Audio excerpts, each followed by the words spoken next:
Sirens screamed through the ice mining station Astera 9, like a metal beast howling as it was torn apart. Kaidan stood on a maintenance gantry, hands smeared with machine oil, watching red warning lines flicker across the nearby display. "Another capacitor fault," he muttered, voice dry. "If Astera 9 goes a week without trying to explode, the universe must be asleep." In his other ear, Celine's voice came over the internal comm, calm enough to be irritating. "Kaidan, what did you touch this time? I was away from the control deck for 10 minutes. "Just giving the core a gentle massage," Kaidan replied, adjusting the tool rig at his hip and leaning down to check a row of dimly glowing conduits. "If this is the peace dividend after the Vargir Treaty, I'd say the station's trying to blow itself up to get a funding upgrade." Celine chuckled softly. "You know there are people out there dying for a safe posting like Astera 9, right? If safe means a daily chance of getting sucked into vacuum, they'll love this place." As he finished, the station shuddered, the gantry under his boots groaning. Overhead lights flickered, then snapped to emergency amber. The station-wide system voice cut in, cold and emotionless. "Alert. Incoming strategic-grade fire. All personnel proceed to nearest shelter bay." Celine's tone changed instantly. "That's not a capacitor error. Kaidan, where are you?" Kaidan sprinted along the gantry, glancing out through a reinforced viewport. In the distance, long streaks of light clawed across the darkness. Capital-grade energy fire. "I'm at Auxiliary Core, Level 3, he said through clenched teeth. "Who's crazy enough to attack a mining station?" "The Heretic Fleet," Celine answered, each word heavy. "IFF matches old data. They're not firing warnings." Kaidan watched the first lance of light hurtle toward them, rip across the void, and crash into the shield bubble around Astera 9. A blue halo bloomed like ink in water, then tightened. The station shuddered again. Somewhere below, metal groaned like it was being bent by an invisible fist. "We have to move get them. to a shelter bay now!" Now! Celine snapped. I understand. "You're not a soldier anymore. Don't play hero." He jumped off the gantry and slid down a metal ladder. "If I don't keep the aux core running, the shield drops before your precious shelter doors finish closing." A station schematic popped up on his wrist screen, whole sectors flashing red. Decompression, fires, structural breaches. "Give me 5 minutes," he said. "If Astera 9 hasn't turned into glitter by then, I'll be a very obedient bunker rat." Celine exhaled sharply, but he could hear her barking orders in the background. 5 minutes! Not 1 second more!" Kaidan burst into the auxiliary core chamber, where towering energy columns shivered, their glow pulsing erratically. He hammered commands into the control console, forcing the system to reroute load so the station shields wouldn't overheat. Outside, the Heretic Fleet kept pounding them, every impact a hammer blow through bone. "Kaidan, escape pods are launching," Celine reported. "Civilian evac chains are online. You have to—" A new icon blinked on the side display, making him pause. A weak distress signal drifting away from the station like a trembling green dot. He zoomed in. It was an escape pod, but not human. Its hull was curved, embossed with fang-like ridges. "Celine, you seeing this?" he asked. "I see it," she said, voice slowing. "Vargir escape pod, probably from the treaty patrol vessel parked nearby. It's dropping straight toward the ice planet," Kaidan noted, reading the trajectory numbers. "If we don't snag it, it burns in the ion layer." "Kaidan, that's Vargir property. They have their own rescue ships," Celine said quickly. "Your job is to survive. Understood?" He stared at the trembling green dot, then at the blood-red sectors on the station map. "If they have rescue ships, why is that pod still screaming alone?" he asked. There was a brief silence. Then Celine replied, softer, "Because maybe their patrol ship got turned into scrap." Another round slammed into the shields, tilting the control room. Kaidan bit his lip and chose before he could think it through. "Aux core is stabilized within tolerance," he said, locking the system. "I'm heading to a shuttle." "Kaidan!" Celine almost shouted. "If you do what I think you're about to—" "You'll write, 'He's an idiot' in the report. Yeah, I know," he said, sprinting out, boots hammering the corridor. "But if someone's alive out there, I can't just walk away." The system granted him priority paths toward the shuttle bay. Other crew ran the opposite way toward shelters, eyes wide with panic, but they still moved aside for him. "You have 3 minutes," Celine said quietly. "If your heart signal flatlines, I'll put your name on the station's memorial wall, under suicidal idiot." "Beats most of the other categories," Caden muttered, as he jumped into a small shuttle, sealed the canopy, and fired up the engines. The shuttle shot out of the bay, slipped through an emergency gap in the shields, and dove into the pale green ion storm cloaking the ice world below. The planet's surface stretched below like a fractured sea of ice, dotted with flashes of ion lightning exploding within the hazy clouds. The shuttle shuddered as Kaiden adjusted his approach angle, fighting invisible gusts of charged wind hammering the hull. On his display, the green dot of the escape pod fell fast, altitude graph dropping like a rock off a cliff. Hold together, he murmured, cold sweat running down his neck. The shuttle punched through the last cloud layer, revealing a blinding white expanse of ice below. In the distance, a streak of dark smoke slashed diagonally toward the surface, the crashing pod. Caden yanked the controls, pushing the auxiliary thrusters to maximum. The shuttle almost skated through the thin air, lunging toward the target. The escape pod hit first, skidding across the ice and carving a deep trench, shards spraying like glass. Caden set the shuttle down a few hundred meters away, and the moment his boots hit the ice, he felt the cold cut through his pilot suit. Wind screamed along the flat tundra, carrying snowflakes as sharp as blades. He hunched down and ran toward the escape pod, every step a loud, brittle crack. Up close, he saw one side of the pod burned black, outer plating blown away to reveal a curved metal frame etched with fang-like symbols. A black device clung to the nose of the pod like a metal octopus, its tendrils driven deep into the hull, pulsing with dark red light. "Heretic toys," Caden growled, pulling a plasma cutter from his belt. He sliced through each metal tendril, sparks flying as the device vibrated, emitting a faint, angry hiss. When the last tendril snapped free, the device dropped to the ice with a dull thud, its red glow fading out. Caden slammed his fist onto the pod's emergency release.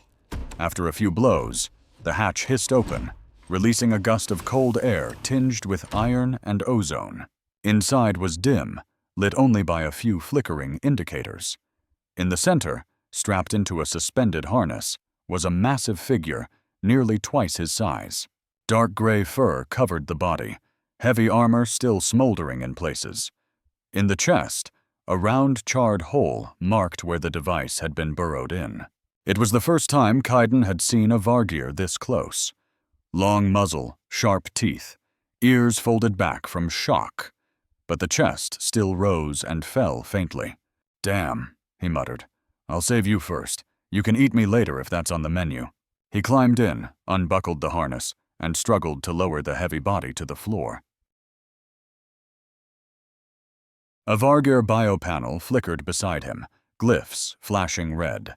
Caden couldn't read the script, but colors were universal, very close to dead.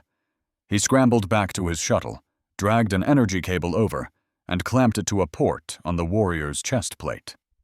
"Come on, don't make me regret not hiding in a bunker," Caden said, placing his hand over what he guessed was her heart, and triggering manual pulses. A surge of energy passed through, jerking the Vargir's body. Her chest lifted, then sank again. He kept going, sweat dripping onto scorched armor. "Breathe, wolf girl, breathe." On the third pulse, a different light filled the pod. Cold, dark, like concentrated night, shaped into a star. A black star appeared above her chest, then shot straight into his through the hand pressed there. Caiden screamed as if his bones had caught fire.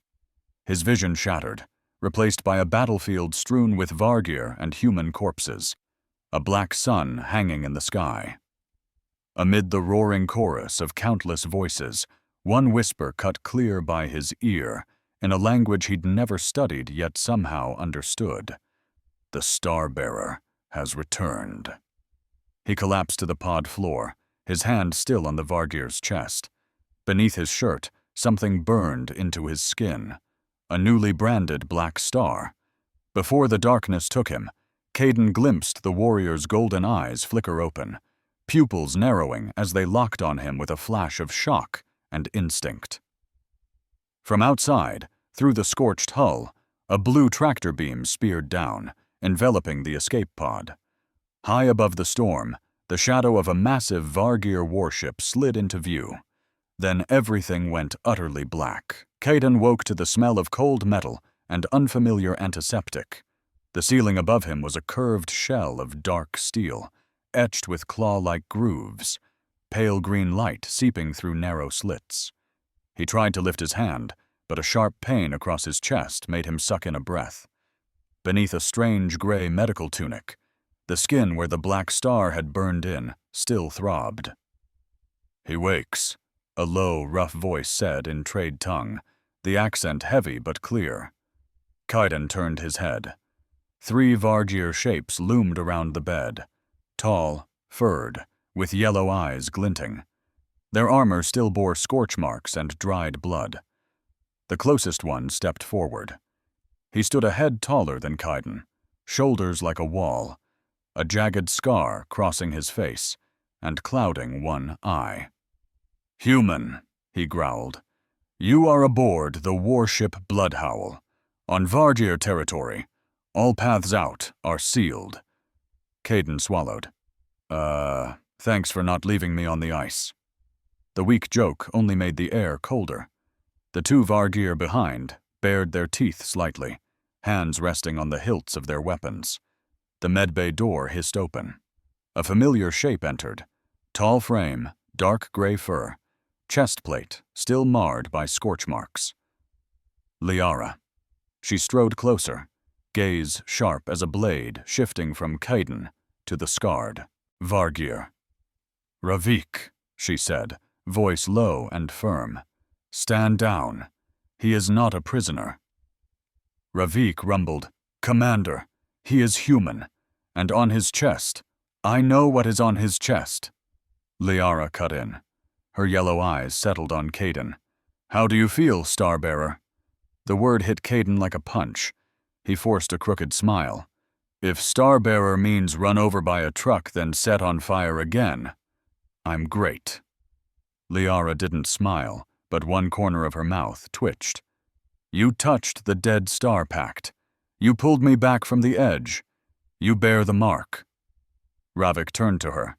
"Commander, that means he—" "It means he is the life center of our Warpack until I say otherwise," Liara said, staring Ravik down. "Anyone harming him steps on their own throat." The 2 Vargir behind shifted uneasily but stepped back. Ravik clenched his claws, then slowly relaxed them. "I do not trust humans," Ravik growled. "The pact has slept for 100 moons. Now it wakes on a creature like him. That is a bad omen." "Omen or not, it has happened," Liara snapped. "Call Darius. We need confirmation." She turned to Caden. "Can you walk?" Caden tried to sit up. The world spun once, the mark on his chest flaring, but his feet found the floor. "Standing, yes. Walking is a problem for future me," he said, gripping the bed's edge. Liara tilted her head slightly, as if evaluating a weapon scratched but not broken. "Good. You need to see what you have bound yourself to." They led Caden through curved corridors, bulkheads carved with Vargir symbols, moons, fangs, and spirals like star orbits.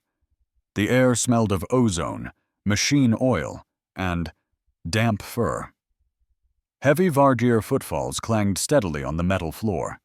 They stopped before a round door set with a metal disc shaped like a 6-pointed star, with one point broken. The door irised open like a mouth, revealing a dim chamber with a single ring of light in the floor's center. Inside, an older Vargir, with patchy silver fur, waited, leaning on a metal staff etched with glyphs. His yellow eyes were faded, but sharp. "This is Darius," Liara said. "Bloodhowl's high priest." Darius dipped his head. "And this is the Starbearer the dead Star Pact has chosen."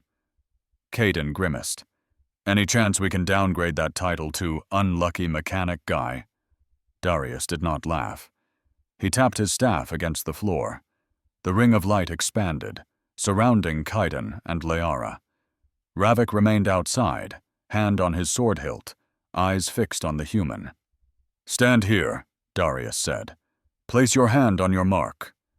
Caden hesitated, then lifted his hand to his chest, pressing gently.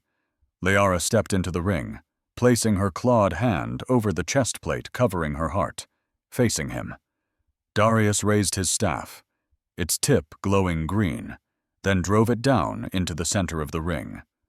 The floor vanished, or at least that's how it felt.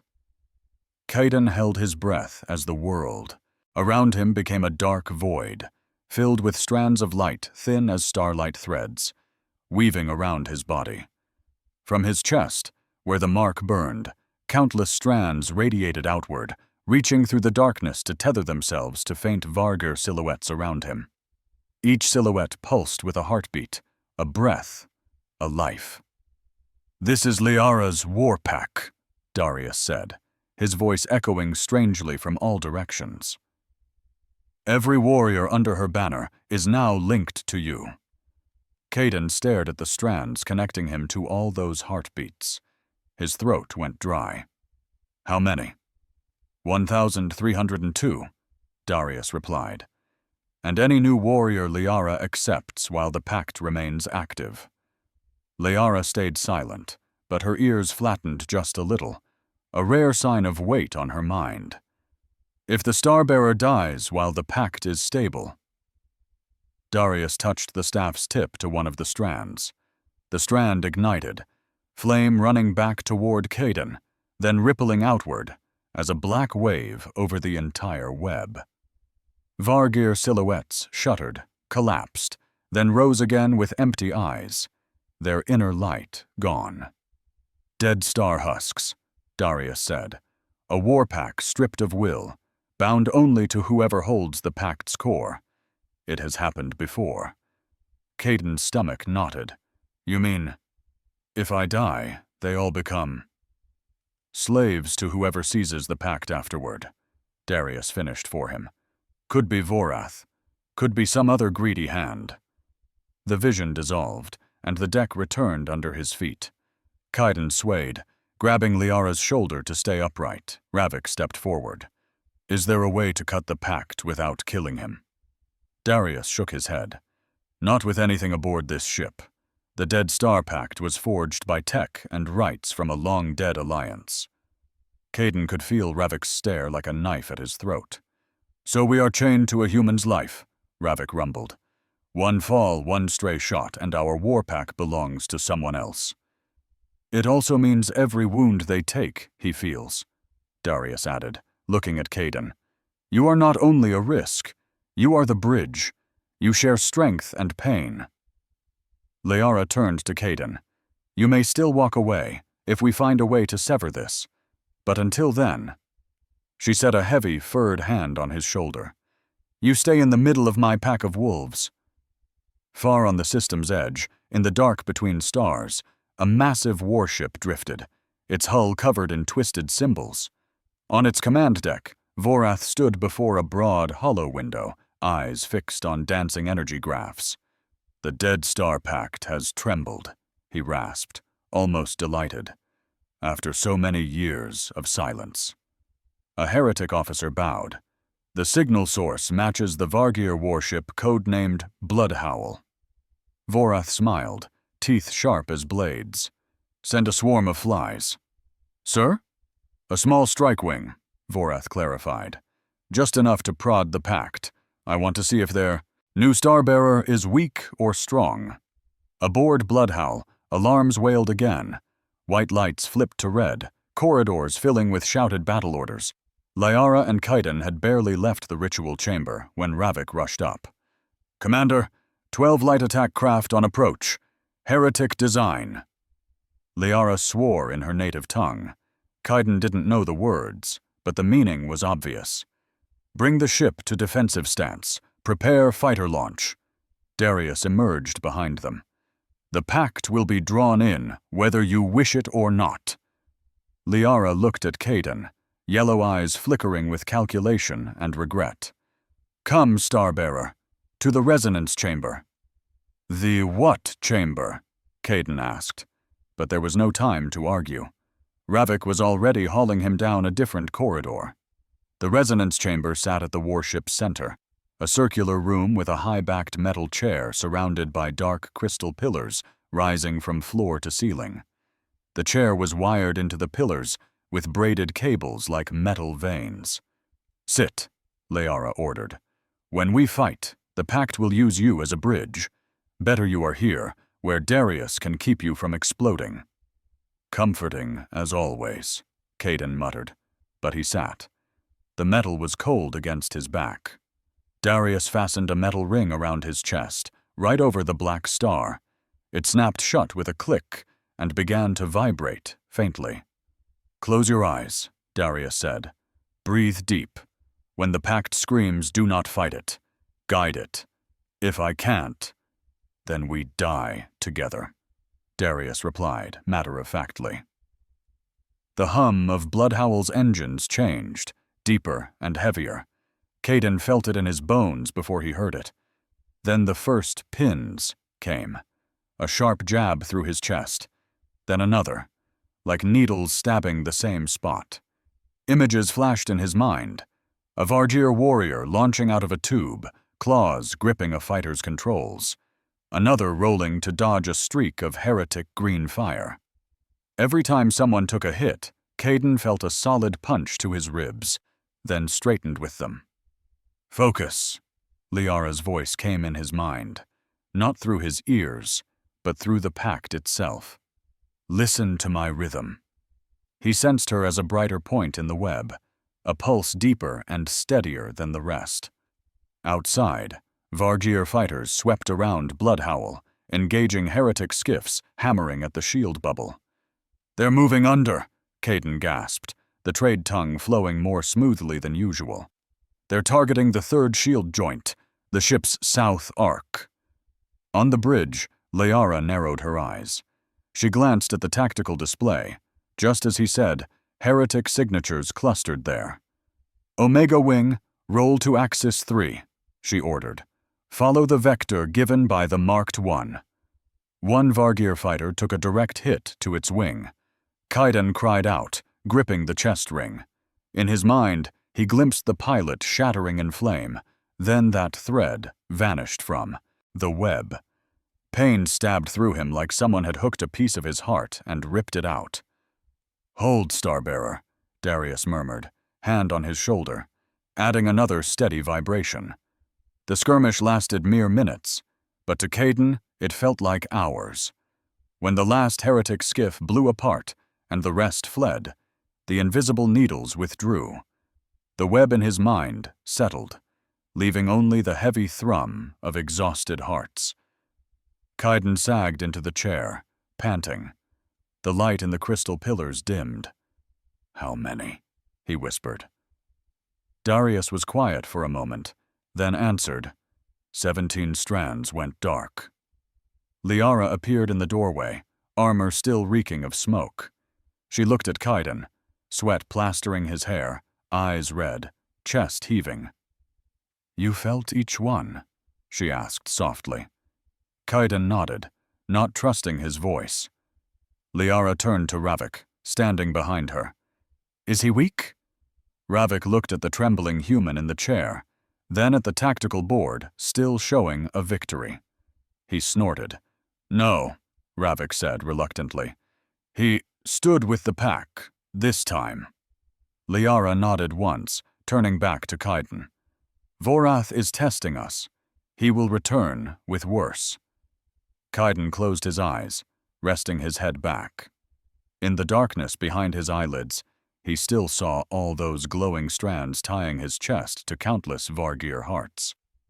Great, he muttered, half to himself, half to whatever slept inside the mark. First episode of being a Starbearer, and it already sucks this much. Somewhere far away, aboard the heretic warship, Vorath studied the harvested energy data and chuckled. New Starbearer, he murmured. Strong enough to endure pain, foolish enough to stay, perfect for the next rite. Bloodhowl's strategy chamber looked like the insides of a metal beast, curved walls, rib-like beams, and a circular holotable in the center projecting the star system. Kaidan leaned against the table edge, still drained from the skirmish with the heretic fighters. His chest buzzed like he'd jogged through a line of boxers. Liara stood opposite him, helmet off, fur around her neck still bristling from adrenaline. Ravik leaned against the wall, arms folded, eyes locked on Kaidan. Darius entered, carrying a small metal ring and a fist-sized block of dark crystal. "Sit," he said, nodding to a chair by the holotable. Kaidan sat, trying not to show his dizziness. "Don't tell me we're doing another ritual. I'm still not used to seeing through other people's chests." Darius set the crystal on the table. As he touched it, thin lines of light shot out, linking it to the holoprojector. The space above the table shifted from the star map to a gray battlefield in deep space. Ancient ships, half human in design, half Vargir. "This was the last time the Dead Star Pact was used at full strength," Darius said, "over 2,000 moons ago." They saw a massive ship at the formation's center, from which strands of light radiated out like the ones Kaidan had seen in the ritual, only denser, more tangled. The Starbearer of that age. Darius pointed at a faint figure, someone in full armor, face hidden under a helmet, hand pressed to a brightly glowing star on their chest. The surrounding ships rained fire on a looming mass of darkness ahead, something without a clear shape, just a black patch swallowing light. "They used the pact as it was originally forged," Darius said slowly, "sharing life, mind, reflex, each warrior a part of a single, vast war body." The net of light twitched. The ancient Starbearer staggered. But as the war dragged on, those in power began using the Starbearer as a chain, Darius said, voice dropping. Any Warpack that refused orders had its life cut off. They saw a section of the web suddenly go dark. Those ships stopped firing, drifted, then exploded pointlessly. "The Starbearer died not long after," Darius went on. "The web lost its core, the pact drifted. But the Warpacks he chained did not gain freedom." The scene changed. Ancient Vargir and humans stood on the surface of a burned world, eyes empty, skin cracked like ash. "Dead star husks," Ravik muttered, his hackles lifting. "No souls left, only the last command burned into the pact." Darius tapped the crystal, zooming in on the hollow eyes. "They walked, killed, and collapsed like tools when power ran dry." Kaidan swallowed, cold sweat sliding down his spine. "You're saying, if I die, Liara's Warpack turns into that?" he asked quietly. "If you die while the pact is intact, and if someone takes the core," Darius corrected. "It could be Vorath. It could be some hungry hand from your own species." Liara clenched her fist, claws scraping lightly along the holotable's edge, leaving thin scratches. "That is why I did not let Ravik kill you, even when he wanted to," she said, not looking back. Ravik growled under his breath, but didn't argue. "Perfect," Kaidan exhaled. "So if I die, thousands become war zombies. If I live, they borrow my body every time they fight." "You also share a measure of their strength," Darius said. "You've seen it. You sense enemy positions, see through their eyes." Kaidan recalled the moment he'd known the heretic fighters were moving under them, before the tactical display caught up. He said nothing. "The pact is not only a curse," Darius added, "but how it is used decides whether it is a chain or an extended arm." Kaidan gave a dry laugh. "Sounds very wise, but right now I just see a long list of ways this can go wrong." Before Darius could answer, the ship-wide alert chimed, lights in the strategy room flickering yellow. "Emergency signal," a Vargir voice shouted from the corridor. "Origin, Human colony in the outer belt. Liara strode to the holotable and gestured to pull up the feed. A small globe appeared, showing a half-ice, half-rock world, with tiny flares in orbit. Next to it, trade tongue text read, Colony Icarus 12. Audio cut in, screams, energy weapon fire, then a human man's strangled voice. This is Icarus 12. We are under attack by unknown forces. Nearest Alliance ship is not responding. We need... The signal was swallowed by the roar of heretic cannons, then went dead. Caden felt his stomach knot. He looked at Liara. Icarus 12 is one of ours, he rasped. Families, refugees, miners, reserve troops. They don't have a fleet. Ravik scowled. Nor are they our pack. Caden turned to him. They're civilians. And we just lost 17 warriors to survive a test jab, Ravik growled. Every time we draw blades, our pack pays in blood, and now in your bones as well. Liara was silent for several beats, studying the map. Red dots, heretic ships, clustered around Icarus 12, like insects on a corpse. Darius spoke, voice steady. If we jump there and invoke the pact, the Warpack will stretch again. The Starbearer is drained from the last battle. If he collapses mid-fight, the outcome... I know the outcome, Caden cut in, gripping the table. Celine suddenly broke in on the open channel. Blood Howl, this is Alliance command ship Aegis Dawn. This is Celine. Her voice crackled, but remained clear. We're pinned on the far side of the system. Can't jump to Icarus 12 in time. If you abandon that colony, it will be erased in under an hour. Ravik hissed. Convenient.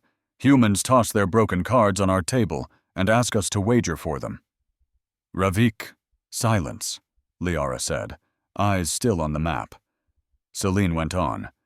Caden, if you're there. Her tone softened a little. You know what Icarus 12 is.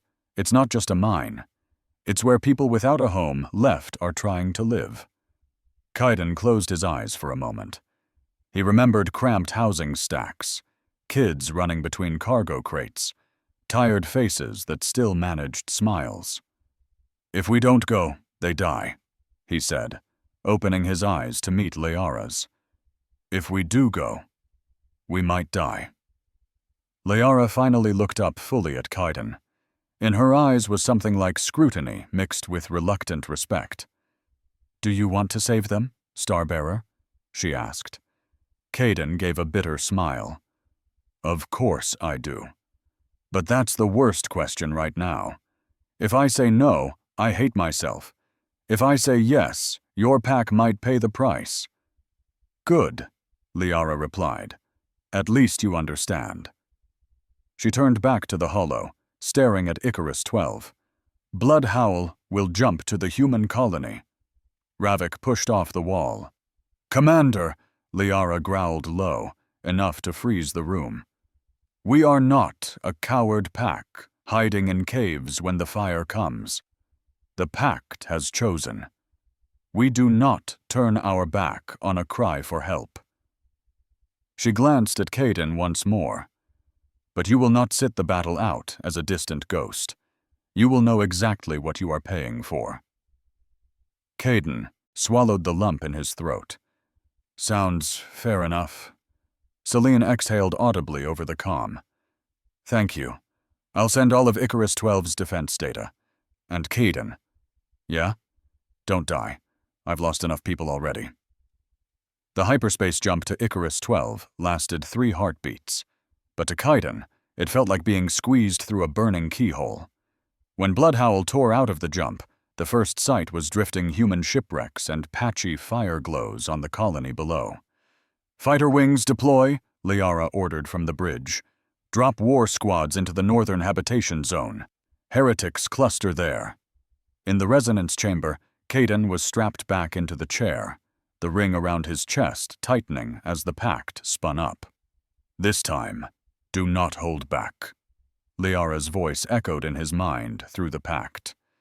If we must spend everything, we will. That doesn't make me feel safer, Caden replied, yet he still closed his eyes and drew a deep breath. Icarus XII's surface came in chopped images in his mind. Stacked container homes, drill towers, dirty snow, black smoke. Liara led the drop squad out of Bloodhowl's belly, cutting through the gray sky. The cold air clawed at her fur, ozone and ash stinging her nose. Kaiden felt each impact as they landed, knees hitting ice, heavier gravity pulling, slurry snow splashing. They charged into the habitation zone, prefab blocks with doors blown open, scorched walls, heretic soldiers in twisted sigil armor driving colonists toward the plaza. "Suppressive fire, east flank," Liara growled. "Ravik, guard the left. No more prisoners." As the Vargir leapt forward, Kaiden saw through their eyes. Green energy bolts, screams, the faces of human children hiding behind crates. The pact flared wide. Every linked Vargir became a viewpoint, a heartbeat tethered to him. "Center Plaza, focus there," Kaiden blurted, his voice blending with the roar of battle. "They're setting up an energy ring. Sacrifice point." Liara saw, as Kaiden did, a ring of generators around corralled civilians, beams beginning to hum with building power. "Into the ring," she roared. "Break the pylons!" The battle turned into a close-quarters brawl. Vargir tore through enemy fire, claws and blades hacking at the generators, while heretics fired wildly. Every time a warrior was hit, Kaiden felt a hammer blow in his own body. One broken arm. His arm went numb. Another twisted a leg. His knee burned. "Do not try to block all the pain," Darius said quickly beside him, hand on the chest ring. "If you dam it up, the pact will shatter." "I'm not blocking. I'm just getting perforated," Kaiden hissed through his teeth. A Vargir warrior lunged for the last pylon. A heavy heretic cannon blast punched clean through his torso. Kaiden screamed with him. For half a second, he felt his own lungs tear open. Then the warrior vanished from the web. A strand went dark. But the pylon fell, and the energy ring around the civilians flickered out. The heretic soldiers began to fall back toward the industrial zone, leaving bodies and smoke behind. "Do not pursue," Liara signaled, stopping Ravik. "Hold the line around the civilians." Kaiden panted, sweat soaking his face even though his body sat strapped to a chair. The heartbeats in the web were ragged, exhausted, but alive. "We did it," he whispered. Darius glanced at the bio readout before him, his expression darkening. Not yet. A new flare appeared on the tactical display, a mid-sized heretic ship dipping into low orbit, ventral gun charging. Liara looked up at the gray sky of Icarus XII, seeing green light pooling into a point. "Orbital cannon," she growled. "If it fires, half this settlement vanishes." Aboard Bloodhowl, the ship's guns pivoted, but the angle wasn't enough to take down the heretic vessel in time. In the resonance chamber, Kaiden felt that massive charge building, like a pinprick growing bigger and hotter right between his eyes. "We're not fast enough," he gasped. "Even with shields, the surface will be shredded." Darius stared at him, eyes flashing with a mad idea. "The pact can bend energy flow. If you pull—" "But the price?" "What price?" Kaiden asked, even though he knew he wouldn't like the answer. "You share the burden with all under the pact," Darius said quickly. "You become a conduit to bend that beam, but every linked soul will take a piece of the shock." Kaiden caught his faint reflection in the crystal pillar. "If I don't, Icarus XII dies. If I do, your soldiers get hurt. A lot." Liara heard it through the pact. "Starbearer," her voice echoed in his mind. "I do not command you. You choose." Kaiden drew a breath that felt like his lungs were already shredded. He gave a dry laugh. "Fine. Let's see how much stupid the universe can handle." Darius set both hands on the chest ring, chanting old words. The surrounding pillars flared, the pact vibrating like an overstrung wire. In orbit, the heretic cannon spat a massive green beam, a sword of light stabbing down toward the settlement. For a heartbeat, Caden felt that beam coming straight at him. He didn't shove it away. He tugged sideways, adjusting its path, using the pact's web that linked him to hundreds of Vargir bodies below. Each warrior took a fraction of the shock, like lightning brushing their bones. The beam skewed off target, slamming into an abandoned industrial sector at the colony's edge, turning empty warehouses into a sea of fire. But the housing blocks only rattled. Kaiden screamed, arching in the chair, eyes wide, but seeing nothing except green, tearing through black. On the ground, Vargir dropped to their knees, then forced themselves back up, teeth bared. The pact thrummed one last time, then quieted, like a snapped string. Kaiden went limp, all feeling draining from his body. "Starbearer!" Darius called, but his voice sounded like it came from the bottom of a distant well. Kaiden dimly sensed the heartbeats in the web fading, not gone, but flickering. Then everything went dark.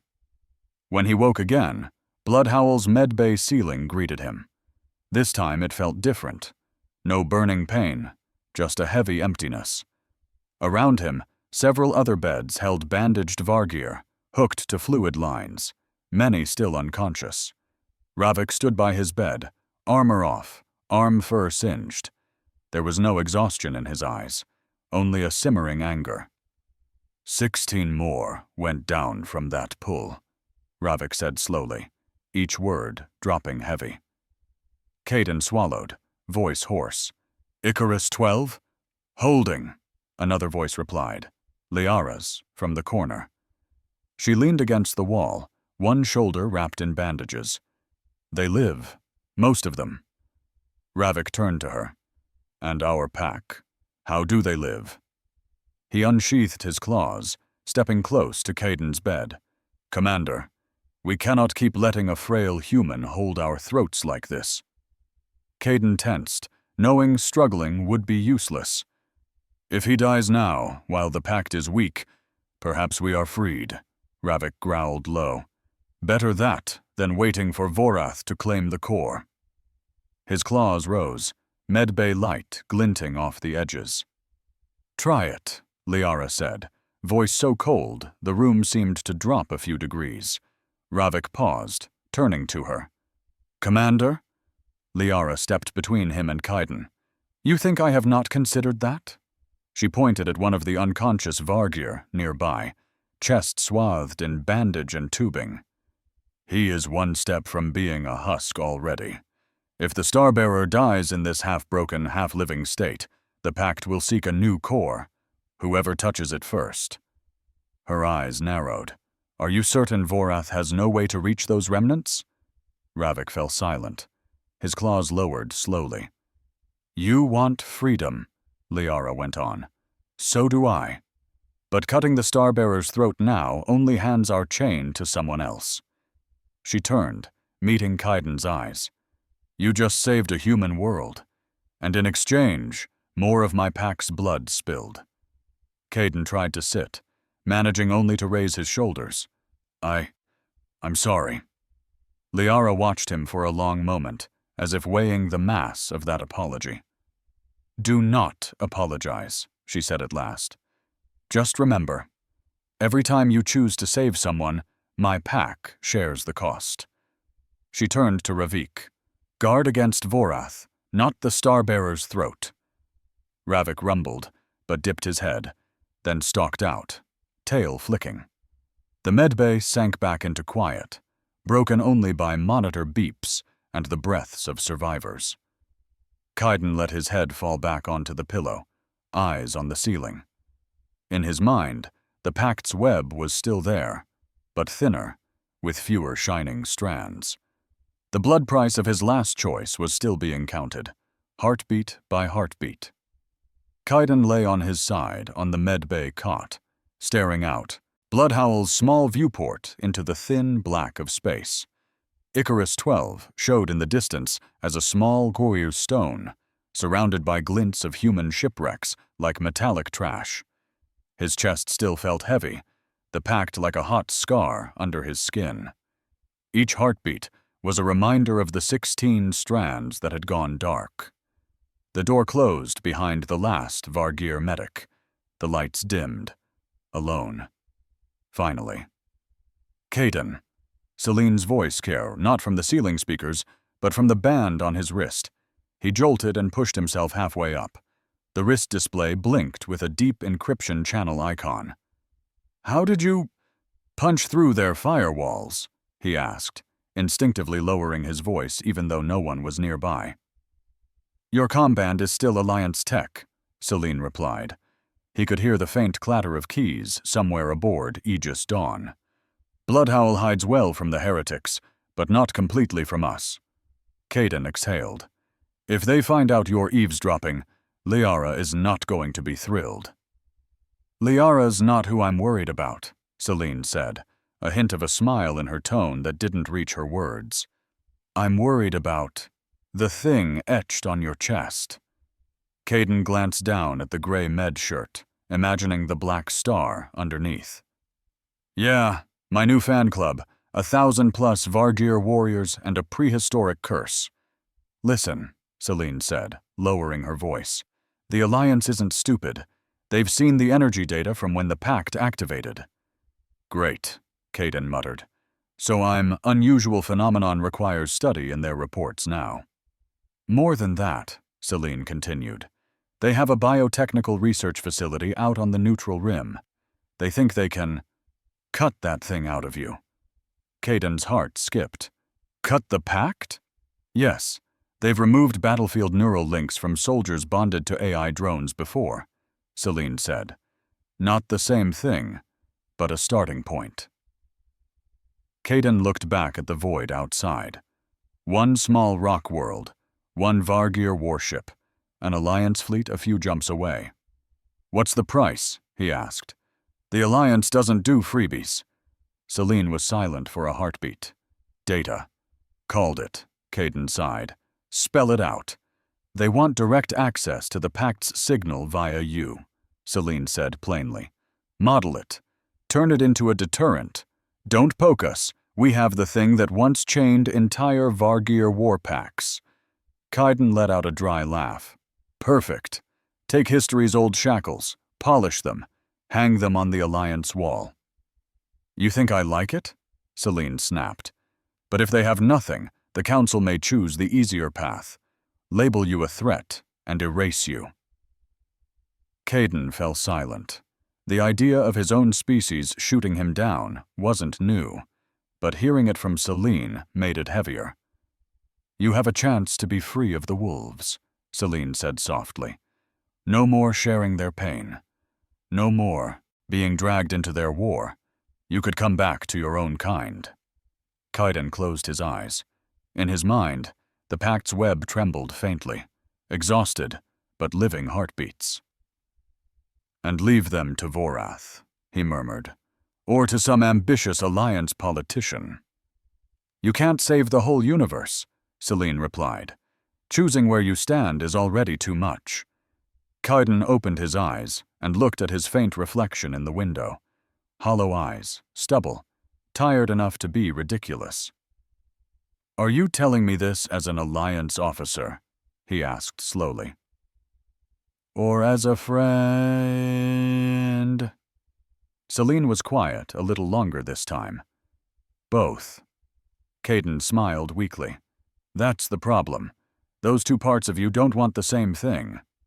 "Right," Celine admitted. "The officer says you should come in. Cut the pact. Bring the data home. The friend just wants you alive." Caden leaned his head back against the wall and let out a long breath. "Let me think." "You don't have much time," Celine reminded him. "When Vorath comes back, there might not be a choice left." The channel clicked off, leaving Caden alone with the steady beep of med machines and the faint murmur of the pact in his chest. "Up," Darius's voice came from the doorway, pulling Caden out of his thoughts. The Vargir High Priest stood there, still leaning on his glyph-carved staff, but the fur on his face was more ruffled than usual, a sign he hadn't slept enough. "Another ritual?" Caden grumbled, but he swung his legs off the bed anyway, feet unsteady on the floor. "Not a ritual," Darius replied. "A pathfinding." They led him into another dark room, smaller than the earlier ritual chamber. In the center was a circle carved with ancient symbols, and from the ceiling hung dim crystals like shards of stolen night sky. Liara was already there, arms folded, yellow eyes fixed on him. "You just spoke with your human friend," she said. It wasn't a question. Caden froze. "You can eavesdrop on encrypted channels now?"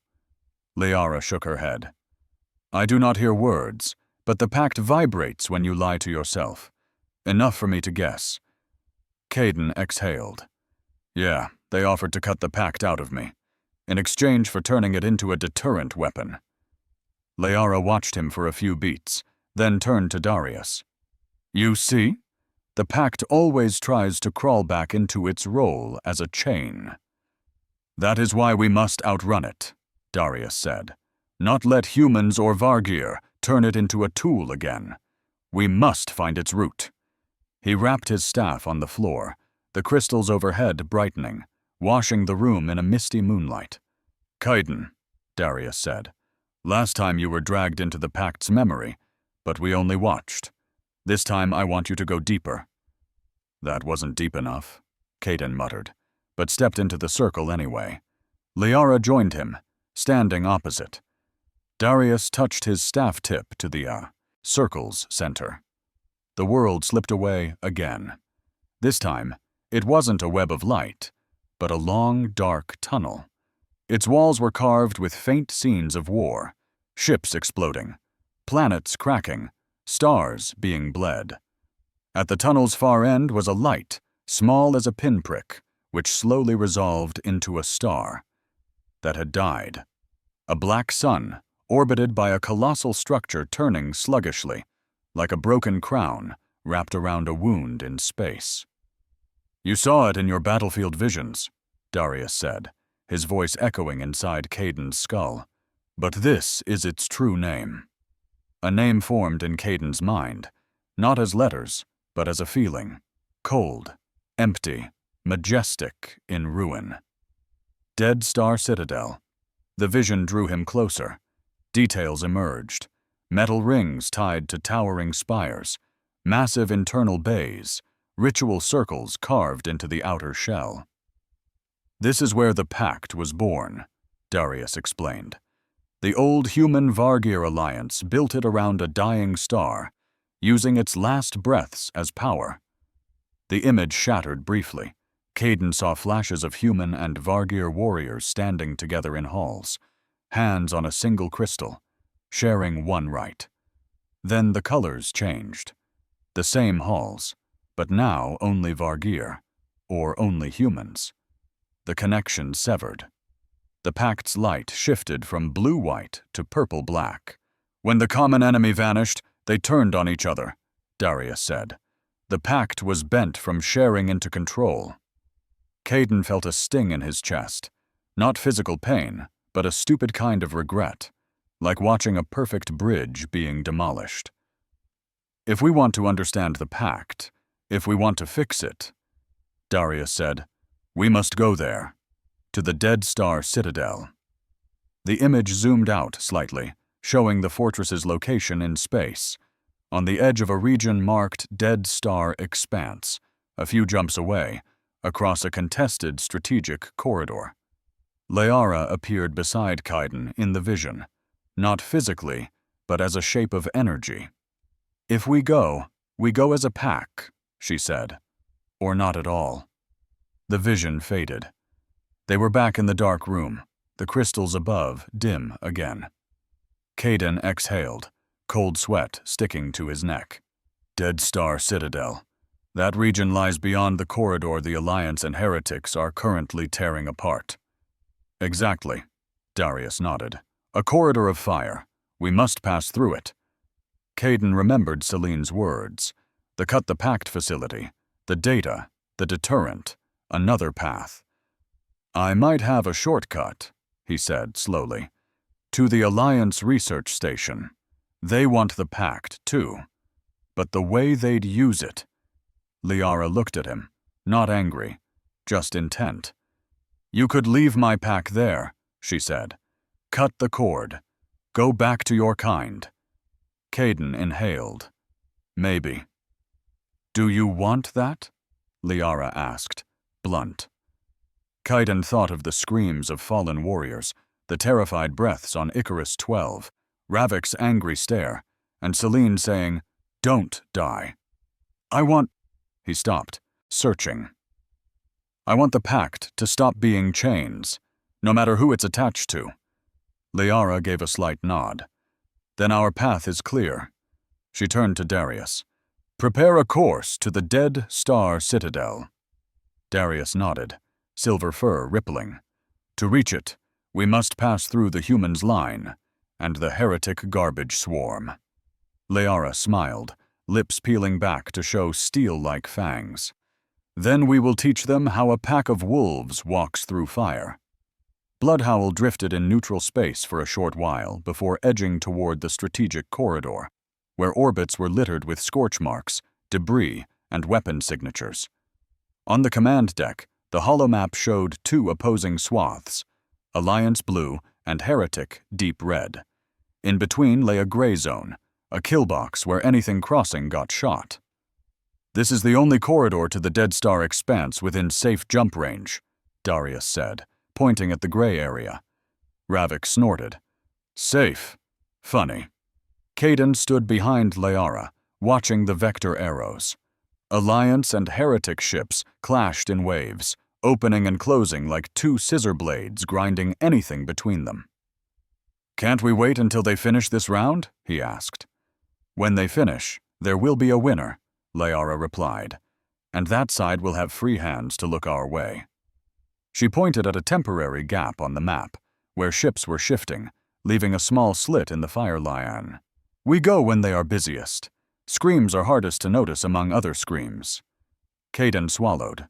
So the plan is, fly straight through the bit everyone's already shooting? Liara's lip curled. You have the Pact. I have guns. Darius has prayers. Ravik has curses.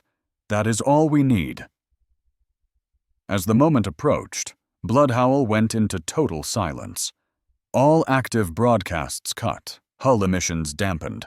Like a beast holding its breath before the leap, Kaidan sat in the resonance chair again, the chest ring colder than ever this time. This time you won't be sharing ground battle pain, Darius said, adjusting dials. You'll share with the warship itself. Wonderful, Kaidan grimaced. Getting hit by capital guns but feeling it like broken bones. Very fun. If the Pact weaves you into Bloodhowl's shields, the ship will endure more than its metal allows, Darius said. You'll distribute part of each blow down into the pack below. So if the ship gets punched, the whole pack gets a headache, Kaidan sighed. And I'm the brain. Correct, Darius nodded. And the brain may not faint. Bloodhowl pointed its nose at the newly opened gap between the fleets. Begin acceleration, Liara ordered. Do not fire first. Let them stay busy, killing each other. The main engines roared, the hull reverberating. In the resonance chamber, Kaidan felt that roar as his heartbeat speeding up. Engage the Pact, Darius said, laying his hand on the chest ring. A chill swept down Kaidan's spine, then flipped to warmth spreading down his limbs. In his inner sight, strands of light extended from his chest, not only toward Vargir warriors, but wrapping around the ship itself. Bloodhowl became a living creature to him, bones of trusses, veins of power conduits, skin of shield plating. I see it, Kaidan whispered. If this is a body, their guns are punches to the face. Then don't let our face take the blows, Liara said in his mind, cool and composed. Push them into arms, shoulders, places that can bear it. As Bloodhowl entered the gap, space exploded into light. Alliance and Heretic ships both noticed the strange Vargir vessel cutting across the battlefield's edge. "Unidentified vessel," an Alliance voice barked on an open channel. Kaidan caught it through his external link. "Lock target. Could be Heretic reinforcements." "Bloodhowl, raise shields," Ravik growled. The first volley came from the Alliance side, a barrage of capital rounds thrown across Bloodhowl's path, forcing her to dive into a sea of fire to keep going. Kaidan felt the impact like a blow to his sternum.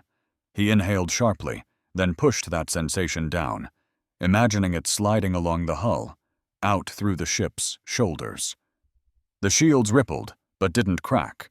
Warning lights flickered, then steadied at amber. "There," Darius said over the engine's roar. "Good. Do not clutch all the force to the core." From the opposite side, Heretic ships opened fire too, indiscriminate. To them, anything not theirs was potential sacrifice. Bloodhowl became a target between two storms of fire. Kaidan clenched his jaw, sweat tracing his spine. Each time a volley slammed into the shields, he redirected the blow into the ship's legs, along its back, splitting it into hundreds of smaller jolts for the Vargir Warpack below to share. In lower decks, Vargir warriors gripped railings as brief pulses of pain flickered through their bodies, but none collapsed. They snarled through it, treating it as part of the journey. "That Vargir ship is pushing through the kill zone?" Another Alliance voice exclaimed, half disbelief, half anger. "Are they desperate?" Another voice replied. "Or just insane?" "Both," Kaidan muttered, only he hearing it. A Heretic cannon beam went wide, lancing toward a crippled Alliance patrol ship drifting powerless. The Pact shivered under Kaidan's skin, as if asking, "Do we pull?" Through the link, he saw through the eyes of an officer on that ship. Not Celine, but a stranger, eyes wide as the green beam swelled in the viewport. "No," Kaidan ground out. "Not this time. We don't have enough blood left." The patrol vessel took the beam and blossomed into a green-white fireball. Guilt stabbed through Kaidan like a knife, but he forced the Pact to focus on a single task: keep Bloodhowl alive long enough to get through. A few more breaths and we exit crossfire range, Ravik reported on the bridge, voice tight. One last barrage, stronger, more focused, came from a heavy Alliance cruiser trying to cut Bloodhowl off. Kaidan saw it as a colossal fist aimed right at the ship's face. He didn't have the time to perfectly scatter it. The blow drove deep toward the core. His whole body felt slammed into a wall. Sound vanished into a high-pitched ringing, white light washing over his vision. When sensation returned, Bloodhowl had broken free of the crossfire zone. Only scattered shots chased them like late raindrops. "Shields holding," a bridge tech reported, stunned. "Armor scorched, but we're intact." Liara didn't smile, but her grip on the railing was so tight the metal creaked. "Lock in the next jump. Course to Dead Star Expanse." In the resonance chamber, Kaidan let his head fall back, eyes shut, chest heaving as he felt the Pact's web trembling but still intact. He whispered, not sure if to Darius, Liara, or the Black Star itself, "We made it this time. But whatever's ahead is going to be worse." Outside the bridge windows, space seemed to darken. Starlight dimmed as Bloodhowl prepared to jump into a region the map labeled with two simple words: Dead Star Expanse. The Dead Star Expanse was unlike any part of the universe Kaidan had ever seen. When Bloodhowl dropped out of hyperspace, the viewports didn't show a field of glittering stars, but a solid wall of ink, where distant suns had been strangled into faint, dying specks. At the center of that darkness, like a dead heart, hung the Dead Star Citadel. It orbited a black sun, a sphere that reflected nothing, only bent the light around it. Encircling it were broken metal rings, spiraling spires, and drifting chunks of structure, like shattered bones in dried blood. Beautiful in a terrifying way, Caden murmured on the bridge, hand instinctively drifting to his chest. Liara stood before the main viewport, unblinking. This is where our ancestors' Warpacks and your kind first bound their lives together. Ravik snorted, and then used that same rope to strangle each other. Darius stepped forward, staff tapping lightly on the deck, a reminder that he was there. The pact trembles. It remembers the way home. Caden felt it clearly. The mark on his chest warmed, not with the searing burn of battle, but with a tugging sensation, like someone gently pulling a string from the Citadel's direction. "Something's calling me," he said softly. "Don't answer," Ravik growled. "Not every call wants you alive." Liara turned to Kaiden. "For now, we arrive as uninvited guests. Do not let the pact lead us. We choose the path ourselves." She gestured to the holo, the Citadel's orbit, the gravitational whirlpool around the black sun, and strange stains of energy drifting in the nearby void. "What are those?" Caden squinted, pointing at a faint silvery mist, drifting slowly around the fortress. Darius tilted his head. "Leftovers of the old pact? Memories, emotions, wills torn from bodies long ago, echo souls." "That sounds extremely non-reassuring," Caden muttered. "Do they attack ships?" "Not as you think," Darius replied. "They attack the mind." Ravik growled. "As we close in, the pact becomes a road for those wisps to crawl into our heads. We will see things that are not ours." Caden tightened his hand. "Old battlefield visions? Memories? If you are fortunate," Darius said. "If not, you will see what the pact wants you to become." Liara returned to the command throne. "Disable all non-essential comms. Lock our approach along this vector." She traced a slanted arc across the holo, threading the thinnest parts of the energy wisps. Bloodhowl began to drift, maneuvering thrusters firing in tiny pulses, the warship gliding like a gray spear through the starless sea. Even outside the resonance chamber, Kaiden felt the pact spreading around the hull, like a net of invisible senses. And then the visions began. He blinked, and for a heartbeat, the corridor ahead wasn't Vargir metal, but clean Alliance steel, bright and glossy, with the Alliance banner hanging from the ceiling. Another Kaiden walked past him, wearing a neat engineer's uniform, no black star on his chest. "If you hadn't taken the Astera 9 posting." Celine's voice echoed from nowhere, and when he spun around, there was only Bloodhowl's dark, worn wall. "That is not real," Liara said from the far end of the passage. She must have seen something too. Her gaze was slightly more distant than usual. "Those are just ghosts the pact is throwing into our faces." Caden walked toward her. "What did you see?" he asked, then corrected himself. "What did you see, Commander?" Liara curled her lip faintly. A pack running beneath a real sun, not under ship lights. A pack with no pact on their neck, no war orders on their backs. She inhaled, shoving the image aside. "If we let those echoes pull at us, we'll snap our own necks before we reach the fortress." Darius appeared behind them, emerging from the dim like a ghost himself. "Keep the pact half-lidded, not shut, not wide open, like a sheathed blade ready at hand, not pressed against your own skin." Bloodhowl crept onward. The Dead Star Citadel swelled on the viewport, filling sight. A fortress spiraled around the universe's black wound. There was no easy way back now. Bloodhowl dropped anchor at the edge of the safe zone, just outside the black sun's wild gravity. An armored dropship was dragged from the warship's belly, mechanical claws holding it like a bullet waiting to be fired.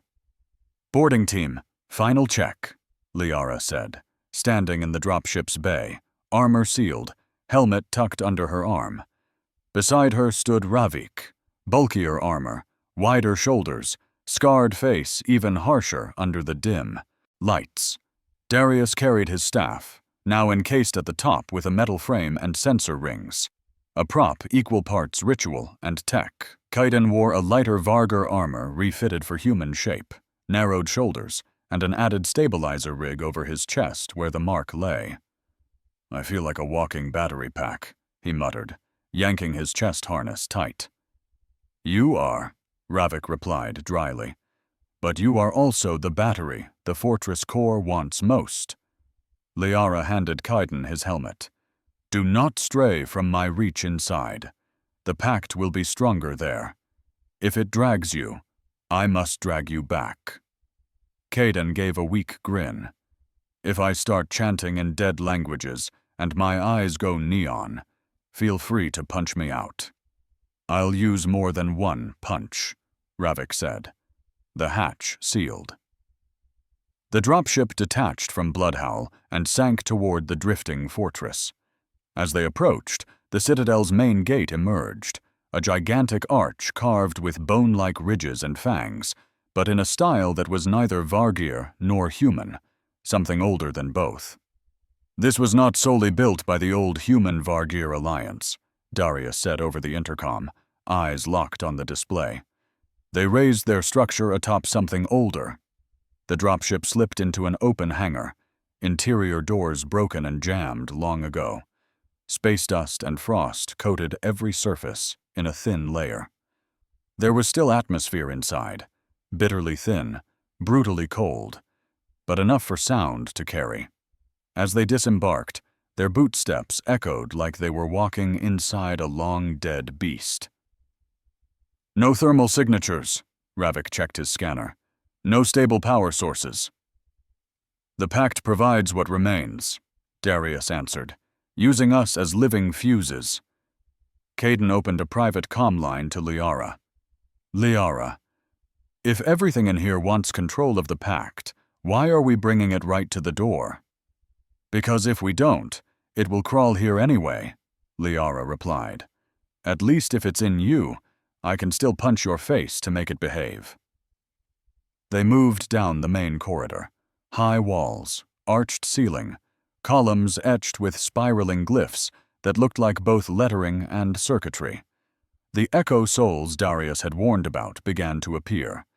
Faint light shapes sliding across their vision. Humanoid outlines without detail, just glowing contours.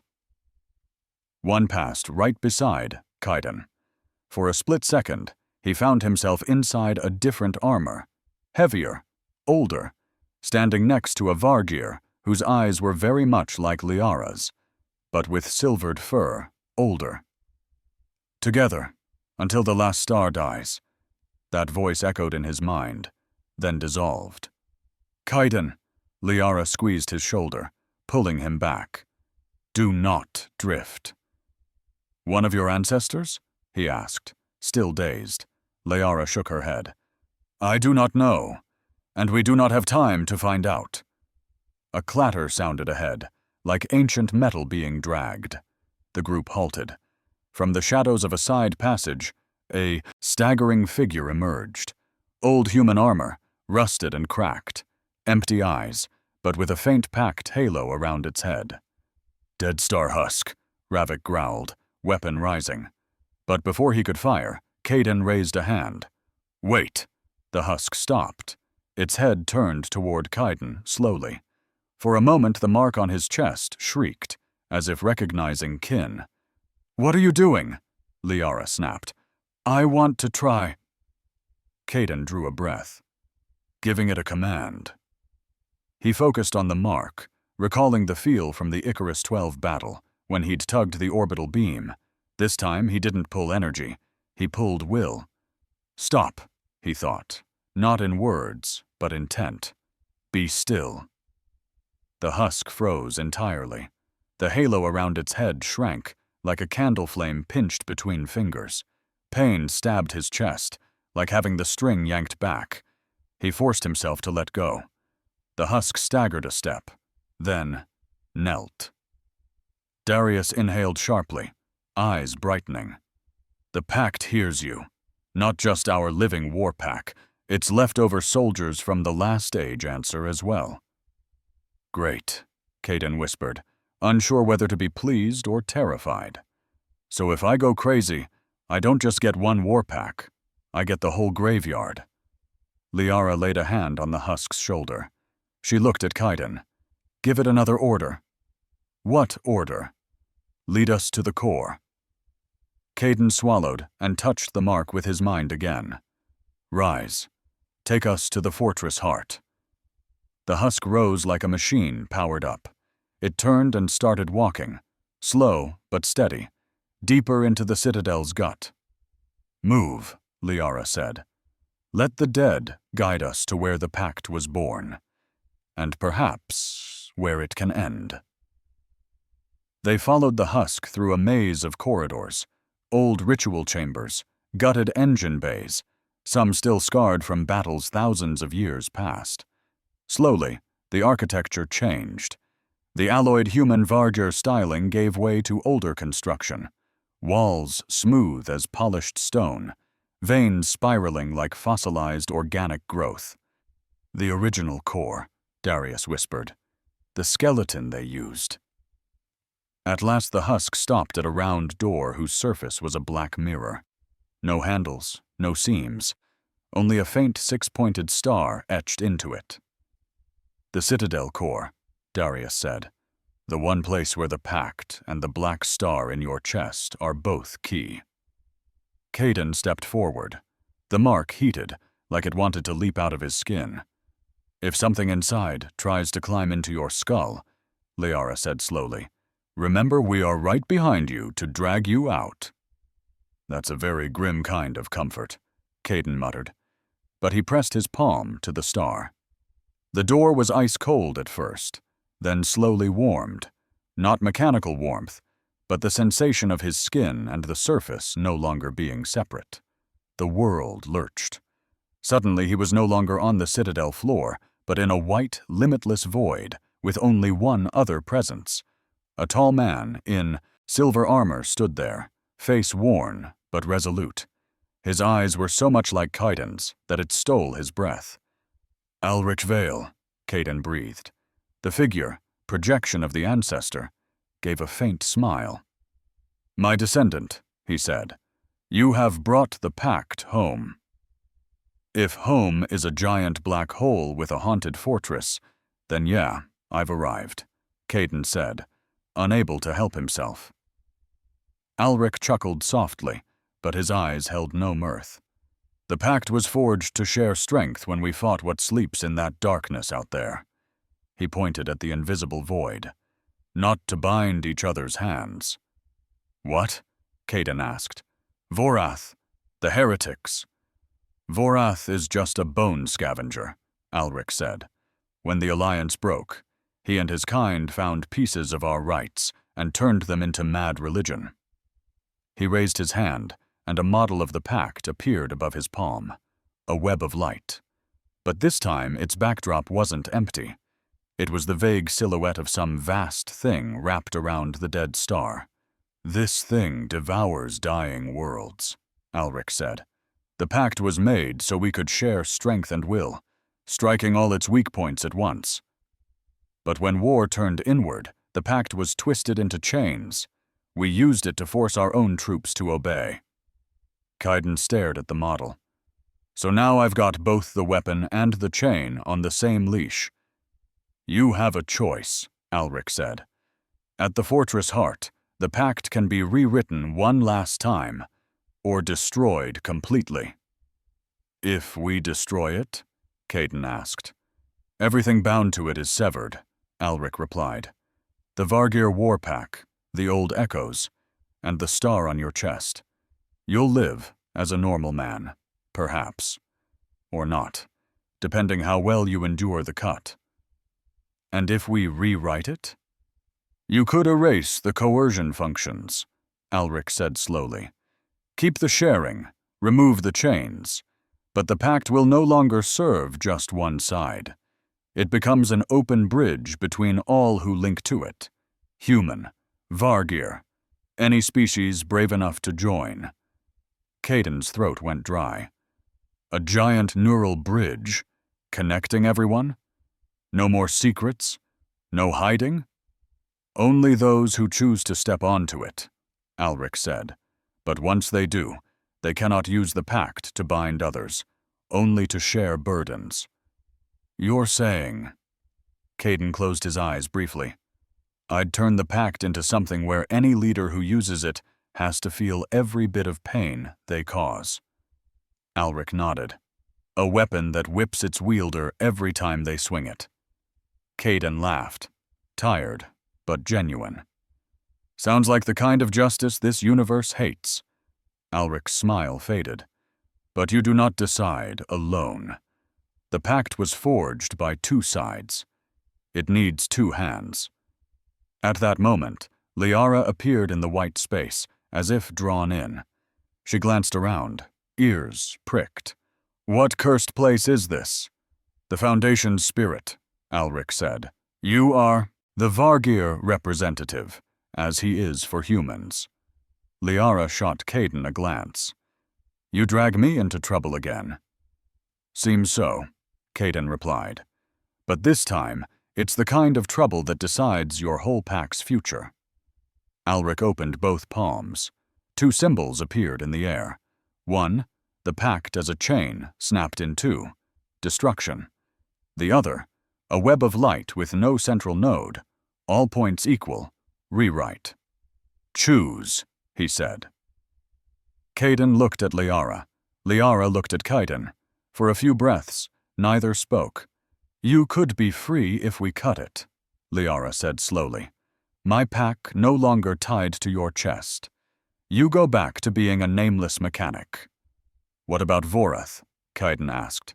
If we destroy the pact, he still has his heretic rights. He'll try to forge a new one. Worse. Liara growled softly. If we rewrite it, my pack no longer hears just me. They hear you. And anyone else who joins the tether. I stop being the only Alpha. Alpha shares the burden, Caden said. Isn't that what you already do? Liara let out a bitter chuckle. Sharing with my pack, not with the universe. Then she inhaled. Yet, if the new pact forces all who command to feel the wounds they cause, perhaps fewer will use it as a whip. Caden fixed his gaze on the rewrite symbol. He imagined Celine, Ravik, Liara, the other warriors, all sharing not just combat, but fear and hope. I'm tired of each side hiding secrets, spilling blood, then pretending they didn't, he said. If this weapon exists, it should hurt the wielder first. Liara gave one decisive nod. I choose not to hide. I choose to share. Both reached for the rewrite symbol at the same time.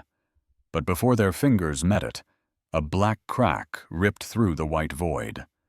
A familiar raspy laugh echoed, reverberating from both the fortress and their skulls. Touching. The vision shattered. Caden reeled back into reality, hand still on the core door, Liara at his side, Darius and Ravik behind. The black door had opened, revealing the core chamber, a round hall with a high ceiling, a massive hovering crystal at its center, within which a black star swirled. And in the center of the chamber, standing on a metal dais, was Vorath. His heretic armor glowed with sickly green, black cables running from the gauntlet on his arm into the crystal. Finally, Vorath said, smiling to show blade-like teeth. The new Starbearer, the stubborn Moonfang she-wolf, just in time to watch me fasten a new collar around the universe. The mark on Caden's chest flared. The pact screamed, not only inside him, but throughout the chamber, its light tangling with the dark energy Vorath was feeding in. He is forcing the core, Darius cried. If he completes the rewrite first, the pact becomes his hand, and everything you just chose will be crushed. Liara growled, drawing her blade, claws extending. Then we do the one thing a pack of wolves knows best. She lunged toward Vorath. Ravik thundered after her. Darius raised his staff, tracing symbols in the air to disrupt the rite. Caden stood in the core, feeling the pact being ripped in two. half dragged toward his choice, half wrenched by Vorath. "No," he snarled through his teeth. "This time, nobody gets the whole chain ever again." He stepped toward the hovering crystal, hand pressed to his chest, ready to hurl himself into the torrent of energy where his will and the heretics were colliding. The final battle of the Dead Star Pact had just begun. The core chamber of the Dead Star Citadel felt like the inside of a cosmic heart mid-arrhythmia.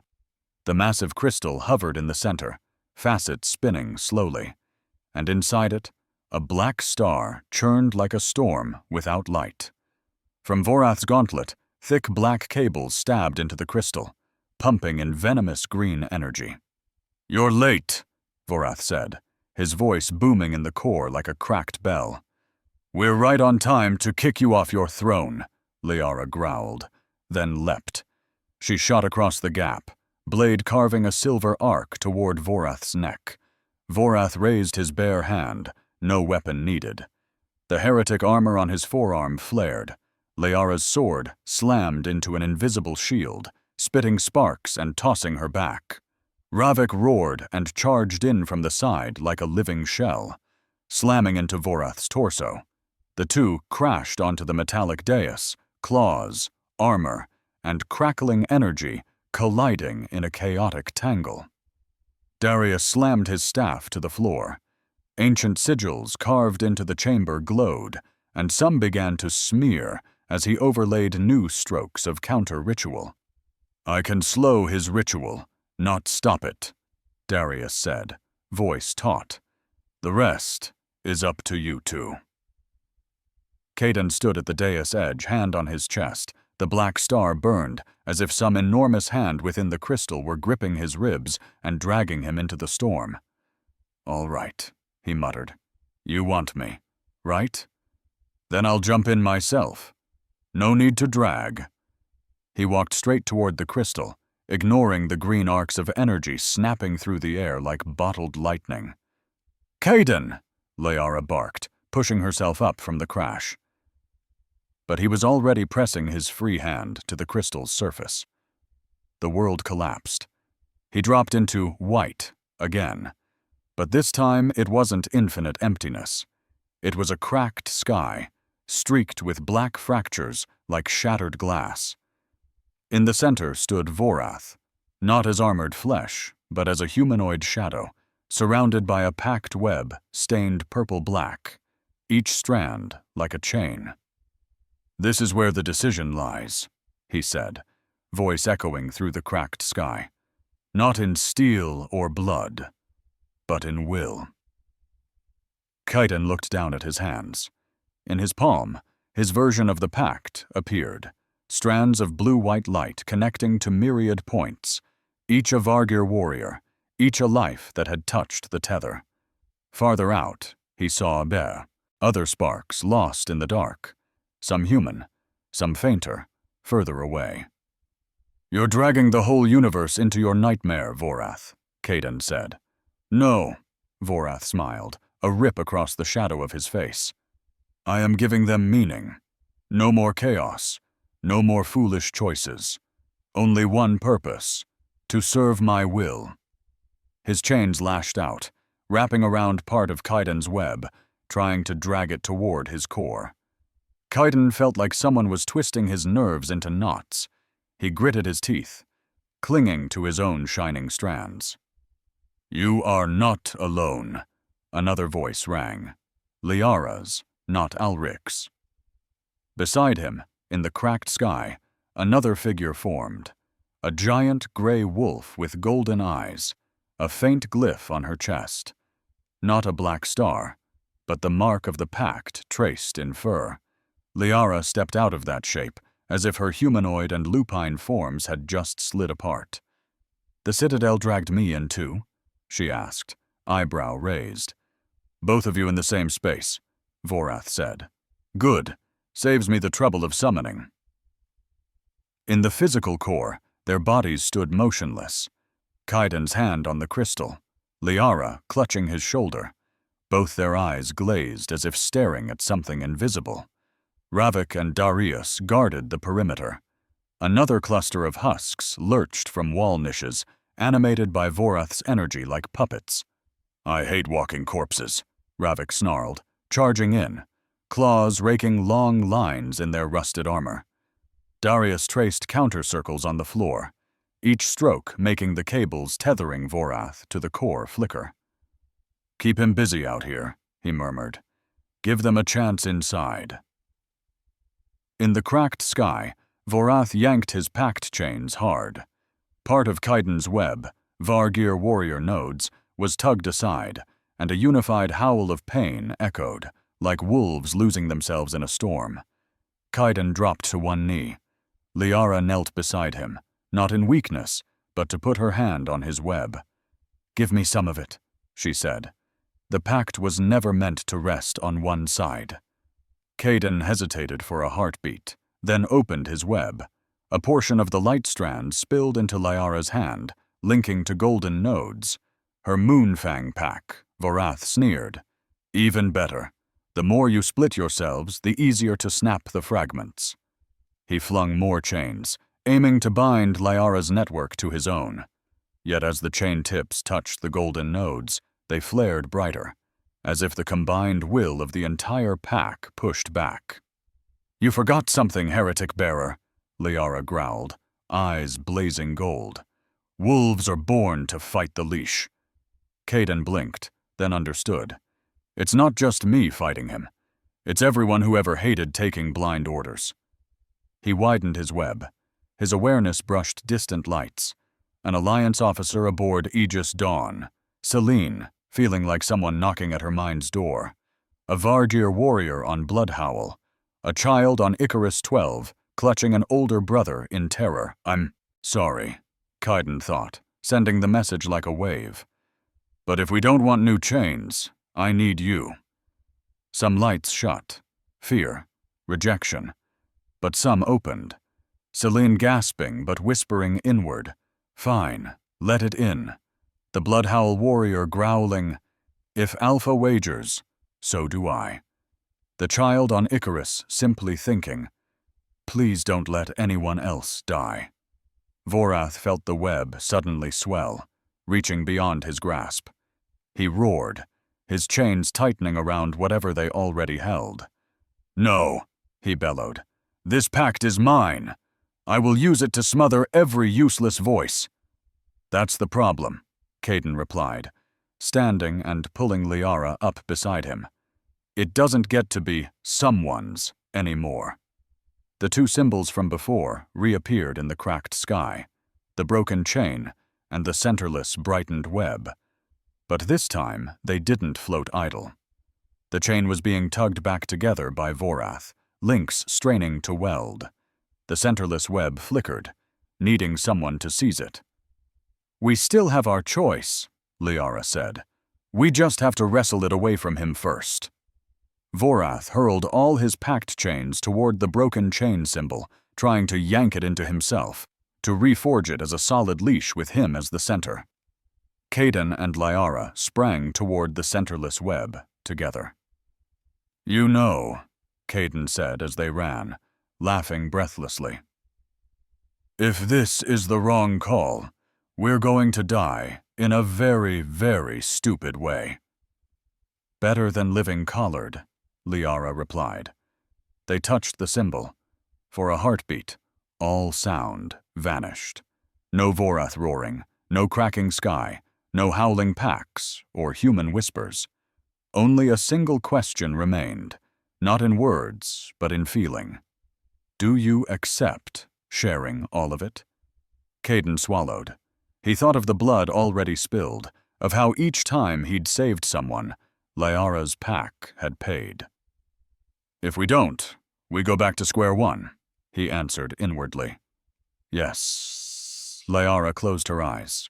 She thought of her alpha power, of how a single command could send the pack to their deaths, yet she only carried a fraction of that pain.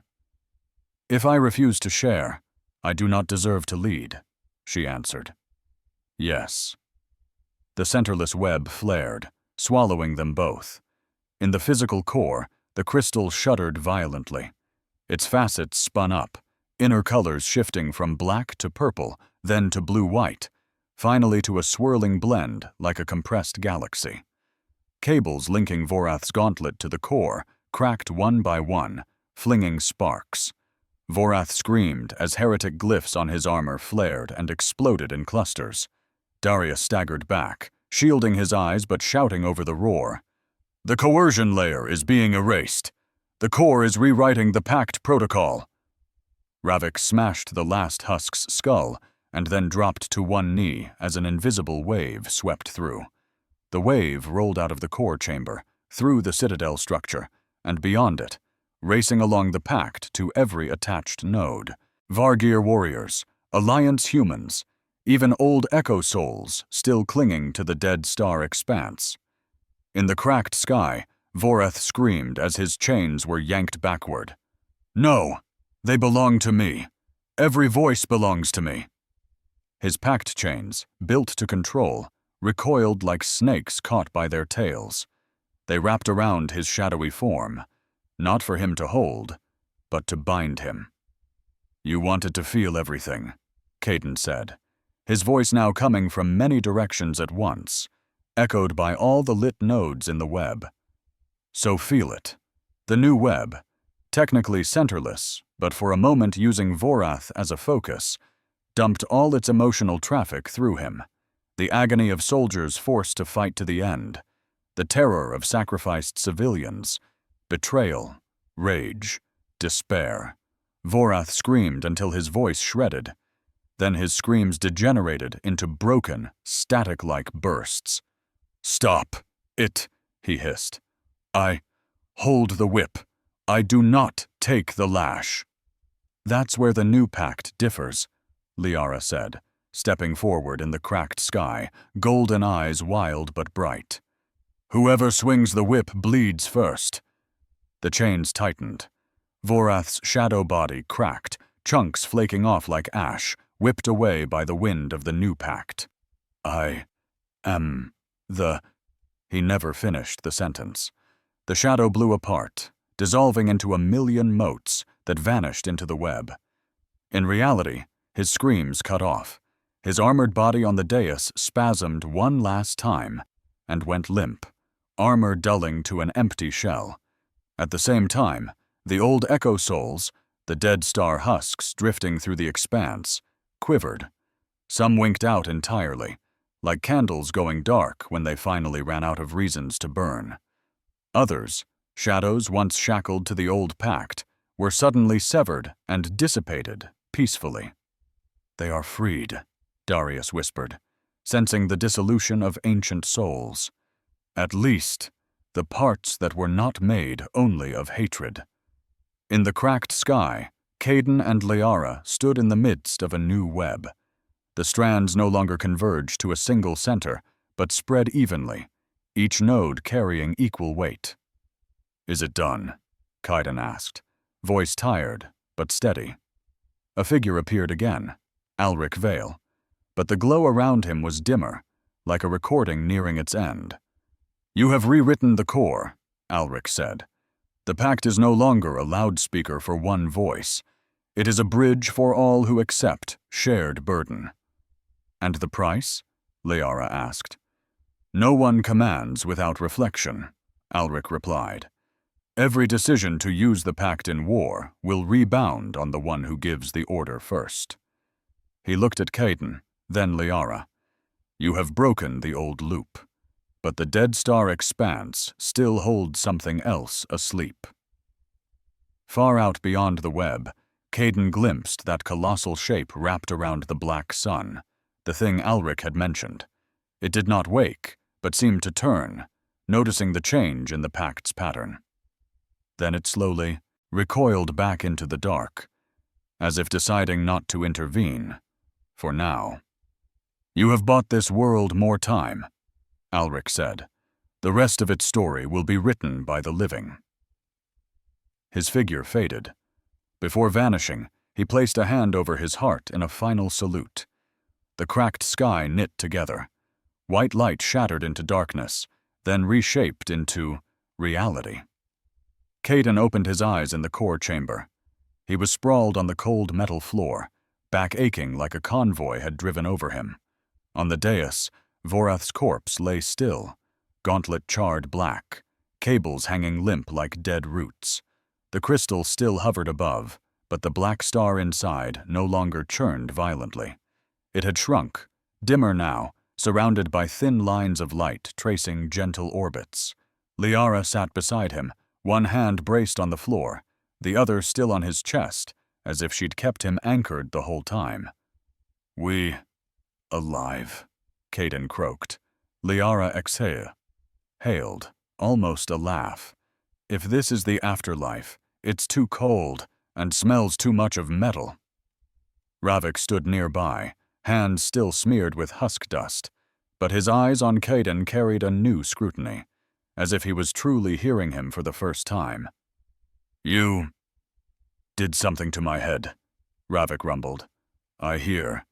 The fear of the pups on Icarus, the breathing of some human female on Aegis, and your stupid thoughts."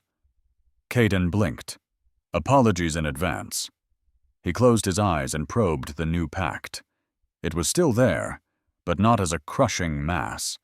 Instead, it felt like a light mesh at the edge of awareness, present and waiting if he chose. When he touched it, he heard the murmur of many minds, but not invasive. Each whisper sat behind a door he could knock on or drift away from. "Caden?" Celine's voice surfaced, muffled as if through water. "Yeah," he answered silently. "Sorry for the uninvited brain ping."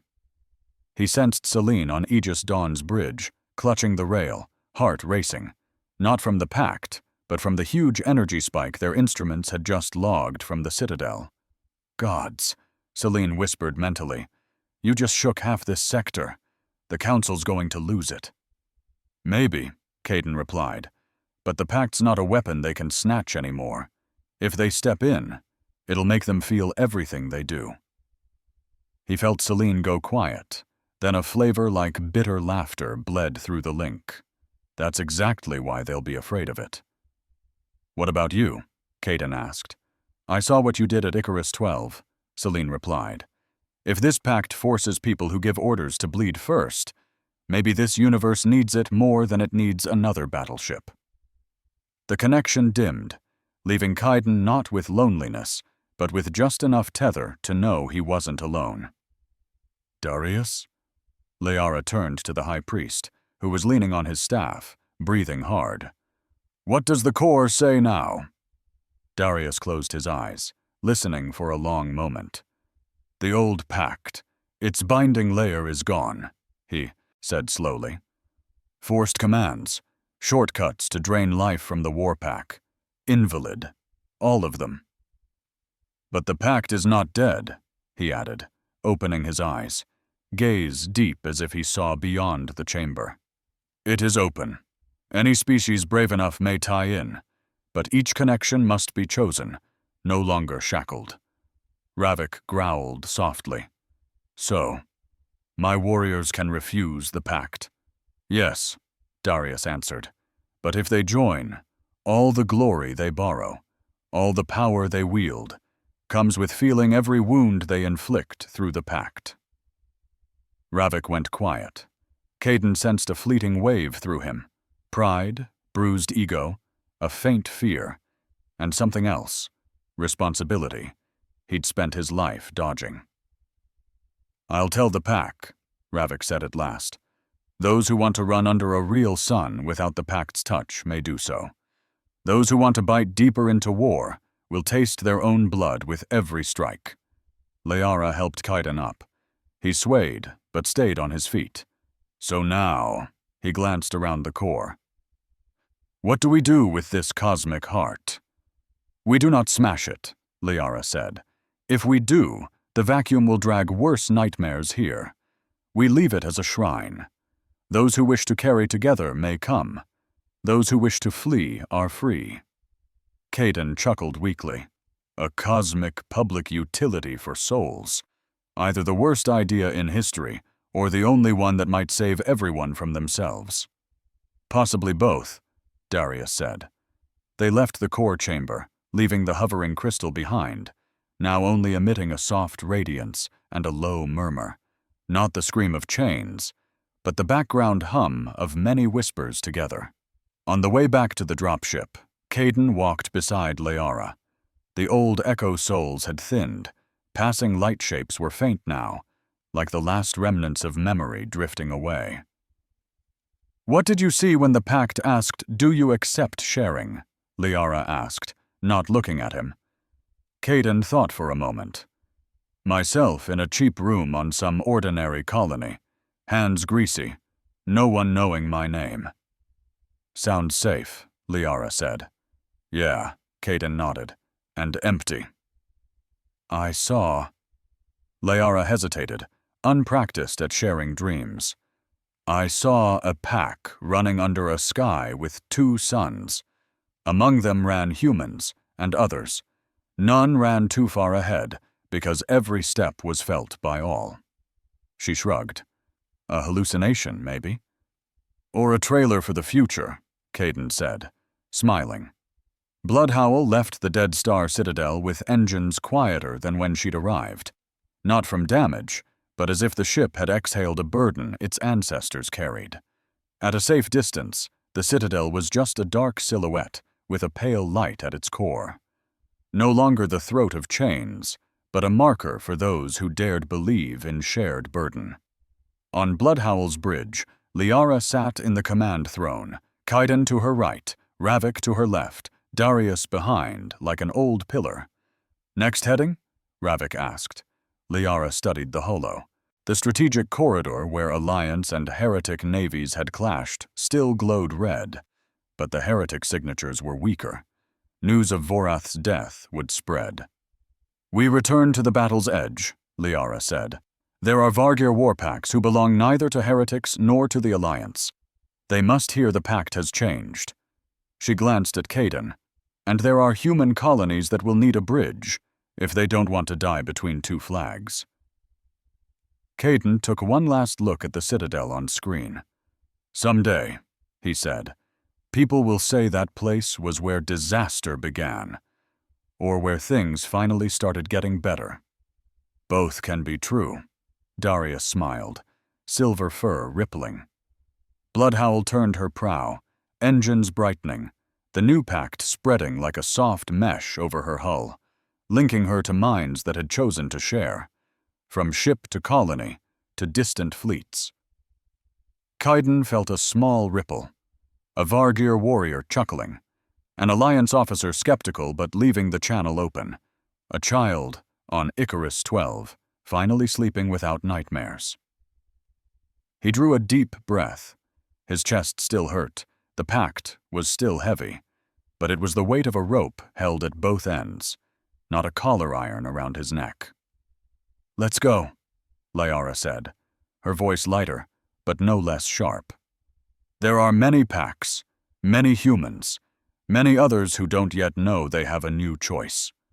Bloodhowl plunged into hyperspace, leaving behind the fortress orbiting the dead sun, a place once built for chains, now a beacon for a new pact, not the Dead Star Pact, but the pact after the star. And somewhere in the future, between countless wars and truces, people would say there was once a day when a nameless engineer and a wolf alpha turned chains into bridges and forced those who command to hurt along with those who obey.